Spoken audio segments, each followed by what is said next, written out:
দমকা বা ঝোড়ো হাওয়া বয়ে যেতে পারে বলে জানিয়েছে আবহাওয়া অধিদপ্তর।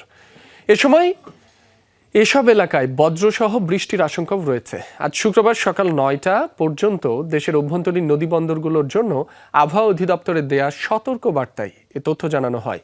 বার্তায় বলা হয়েছে, রাজশাহী, পাবনা, ঢাকা, টাঙ্গাইল, ময়মনসিংহ, ফরিদপুর, যশোর, কুষ্টিয়া, খুলনা, বরিশাল, পটুয়াখালী, নোয়াখালী, কুমিল্লা, চট্টগ্রাম, কক্সবাজার এবং সিলেট জেলার ওপর দিয়ে ঘন্টায় ৪৫ থেকে ৬০ কিলোমিটার বেগে অস্থায়ীভাবে দমকা অথবা ঝোড়ো হাওয়া বয়ে যেতে পারে।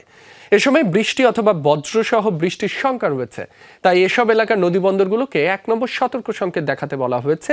অন্য এক বিজ্ঞপ্তিতে আবহাওয়া অধিদপ্তর জানিয়েছে, আজ শুক্রবার সন্ধ্যা পর্যন্ত দেশের সব বিভাগেই অস্থায়ীভাবে দমকা হাওয়ার সঙ্গে বিদ্যুৎ চমকানো ও হালকা থেকে মাঝারি ধরনের বৃষ্টি বা বজ্রসহ বৃষ্টি হতে পারে।